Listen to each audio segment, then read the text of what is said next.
Marriage therapist reveals the quiet habits that destroy relationships over time. You think your relationship is fine. You don't fight much. You're getting through the week. Bills are paid, plans are made, life is moving. But something feels off. You can't quite name it, but the spark is dimmer, the warmth is colder, the connection feels thinner than it used to. And if you've ever asked yourself, "Are we okay?" without being sure of the answer, you need to hear this. Because as a marriage therapist, I've learned that most relationships don't die from big dramatic blow-ups. They die from small, silent habits, repeated every day, that slowly erode love from the inside.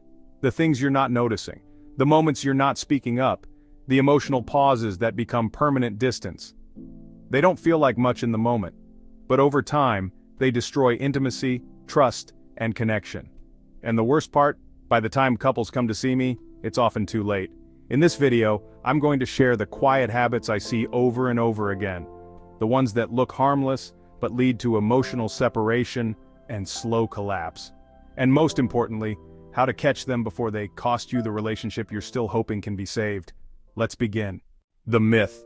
We're fine because we don't fight. One of the biggest red flags I hear from couples: we don't really fight, so I thought we were fine. But here's the truth: silence isn't always peace. And a lack of conflict doesn't always mean connection. When couples avoid conflict, they're often avoiding truth, avoiding discomfort, honesty, or hard conversations. And over time, that silence becomes distance. Not dramatic, not obvious, but deadly. You stop talking about what matters, you start editing your truth, and emotional closeness gets replaced by quiet resentment. Healthy relationships aren't fight-free, they're fight-safe. They make room for disagreement, truth, and growth, not just calm. So if you've been mistaking quiet for healthy, this next part is going to open your eyes. Let's look at the first habit that slowly kills relationships, even when everything looks okay on the surface. Quiet habit number 1, emotional micro-distancing. This is one of the most dangerous habits in long-term relationships, because it happens so quietly, so gradually that most couples don't even notice it. It's not a big betrayal, it's not a blowout argument, it's a slow emotional leaning out. Inch by inch, moment by moment. It looks like this: you stop asking how their day really went, and they stop offering. You say "I'm fine" when you're not, just to avoid a deeper conversation. You choose scrolling over sharing. You start going to bed at different times, not because of schedules, but because it's easier not to engage. You stop reaching for their hand without even realizing it. And every time that emotional door stays shut, just a little longer, the connection thins. You still share space. You still talk about plans, bills, groceries, but the emotional layer that makes a relationship feel like home, that layer starts to fade. It doesn't feel like a breakup, it feels like disconnect in slow motion. And what's worse, when couples finally notice the gap, they often feel like strangers, not because of one huge moment, but because of hundreds of small ones never addressed. Micro-distancing is dangerous because it convinces you that things are okay, even while love is bleeding out in the background.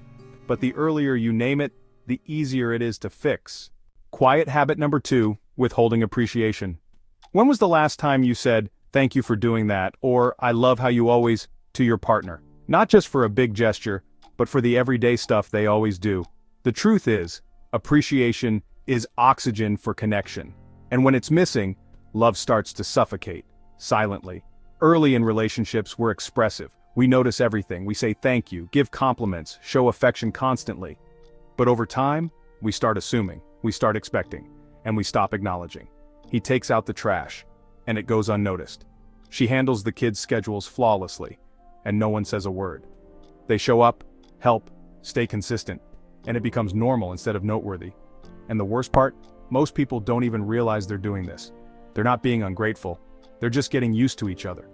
But when appreciation disappears, people start to feel unseen, unvalued, and emotionally invisible.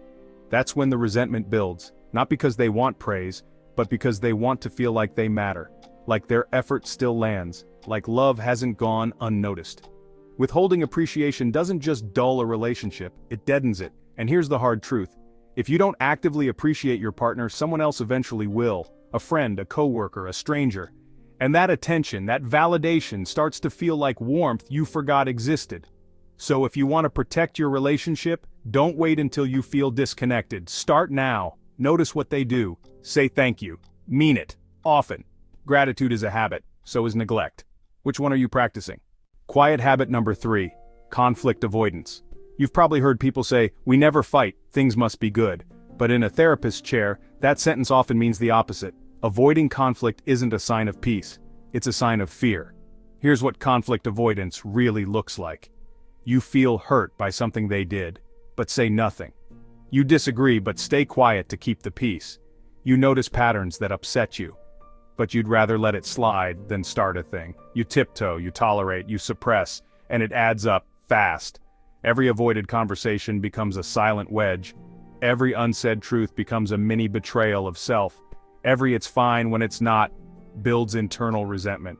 And eventually that resentment leaks out in passive-aggressive comments, cold distance, or sudden blow-ups over small things.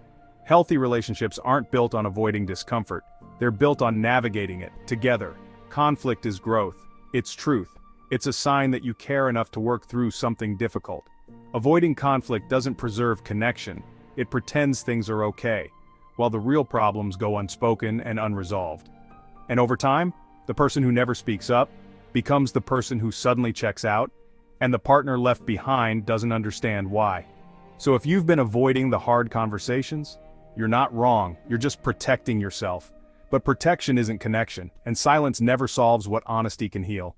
Quiet habit number 4, dismissing each other's stress. Sometimes it sounds like this: "It's not that big of a deal, you're overthinking it, you always get like this, just relax." At least it's not as bad as insert someone else's situation. On the surface, these might sound like attempts to soothe, but underneath, they're subtle signals that say, "I don't have space for your emotions. Your stress makes me uncomfortable." Let's not go there. It's called emotional dismissal. And it's one of the fastest ways to create emotional distance in a relationship. Why?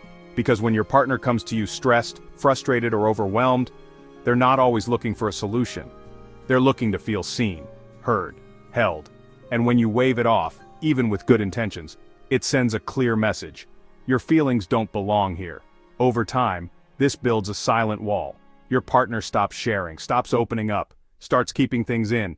Not because they want to, but because they feel like they have to. And when emotional safety is gone, real intimacy disappears with it. Here's the truth. You don't need to fix their stress. You just need to make room for it. Say, "That sounds really heavy. Want to talk about it?" Say, "I get why that's bothering you. I'm here." Say nothing, and just sit with them. Presence speaks louder than solutions. When partners feel emotionally validated, even in their messiest moments, they learn, "I can bring my full self here." Even the stressed, anxious, overwhelmed parts. That's the kind of love that lasts. Quiet habit number 5, overfocusing on tasks, not intimacy. Let's talk about a pattern I see in so many couples, especially those who've been together for a while, who have kids, careers, responsibilities. They've become great teammates, but they've stopped being lovers. You co-manage a household. You plan meals, juggle errands, pay bills, do drop-offs and pickups. You share calendars, solve problems, keep the machine running. But somewhere along the way, the relationship part of your relationship gets lost in the checklist. There's no flirting, no surprise touches, no "how are you really doing" conversations, just schedules, logistics, and emotional efficiency. And this happens slowly, silently. Not because you don't love each other, but because you stopped making space for connection beyond the functional. Here's the danger. When love becomes mostly transactional, it starts to feel more like a business partnership than a romantic bond. You're not fighting, you're not distant, you're just emotionally flat, like roommates with a to-do list. And the saddest part? People rarely notice it until someone new shows them emotional energy again. A flirty coworker, a warm stranger. A sudden reminder of what it felt like to be desired, not just depended on. And that spark, even if unspoken, makes them realize what's been missing. But you don't have to wait until that happens. Intimacy can be rebuilt. If you start treating connection like a priority, not a luxury. Send the text just to say, "I miss you." Touch them when you pass them. Ask how they are. And actually listen. Date, even if it's at home. Put the phones down. Turn toward each other. Because intimacy doesn't disappear all at once. It fades quietly, under the weight of unchecked busyness. The compounding effect. Why these habits feel invisible until it's too late. Here's what most couples don't realize until they're sitting across from me in a therapy session. It wasn't one big thing that broke them, it was 100 little things they didn't notice, until the silence between them became deafening. None of these habits, emotional distance, unspoken gratitude, conflict avoidance, stress dismissal, or intimacy neglect, seem urgent in the moment. They don't scream for attention, they whisper. And that's what makes them so dangerous. Because while you're busy handling life, while you're assuming we're fine because nothing's blowing up, these small disconnects are quietly piling up. Until one day, one of you wakes up and thinks, I feel alone, even when we're together. I don't feel understood anymore. I miss us. But I don't know how to get us back. That's when people start emotionally checking out. Not because they stopped loving you, but because they stopped feeling loved. This is why so many breakups feel like they came out of nowhere. They didn't. The cracks were there, just hidden under routines, politeness, or silence. And by the time couples reach for help, they're not just trying to reconnect, they're trying to rebuild trust that was slowly eroded over months, sometimes years. But here's the hope: awareness changes everything. The same way habits quietly destroy connection, new habits can quietly rebuild it. One moment of gratitude, one real check-in, one small emotional repair done consistently can shift everything. If you're seeing the pattern now, you're already ahead of where most people wake up. Don't wait until it's too late. Let this awareness be the turning point. How to reverse the damage. If you're sitting there thinking, wow, we're doing all of these things, have we already gone too far? Breathe. The fact that you're recognizing it now, that's not failure, that's a turning point. Because here's the truth most couples don't hear enough. The damage isn't always irreversible, it's just been unaddressed. You don't need a dramatic intervention. You don't need a fancy trip or a long sit-down. You need to rebuild, gently, slowly, intentionally, through micro repairs. Here's how. Start small, start consistently. Don't wait for a perfect moment. Don't make it a big production, just start saying thank you again. Start texting something thoughtful. Start pausing for a full hug, not a half-distracted one. Intimacy isn't built in grand gestures. It's restored in consistent presence. Create space for real check-ins. Once a week, no phones, no distractions. Ask each other, how are we doing? Is there anything you need more of from me? Have I made you feel appreciated lately? These conversations are awkward at first, but they create emotional safety, the foundation for rebuilding trust. Make love a priority, not an assumption. Schedule connection time. Date night isn't cheesy, it's protective. Touch each other more, laugh more, look at each other longer. Don't let the logistics of life steal the intimacy you both need to feel alive in the relationship. Stop avoiding the real conversations. That thing you've been pushing down, bring it up, gently, calmly, honestly, not to fight, but to reconnect, to show your partner that honesty is safer than silence. Appreciate out loud. Don't just think it, say it. I love how you handled that today. Thank you for making that effort. I noticed. You still make me feel lucky. Gratitude brings people closer every single time. You don't need a new relationship, you need to give the one you have a new level of attention.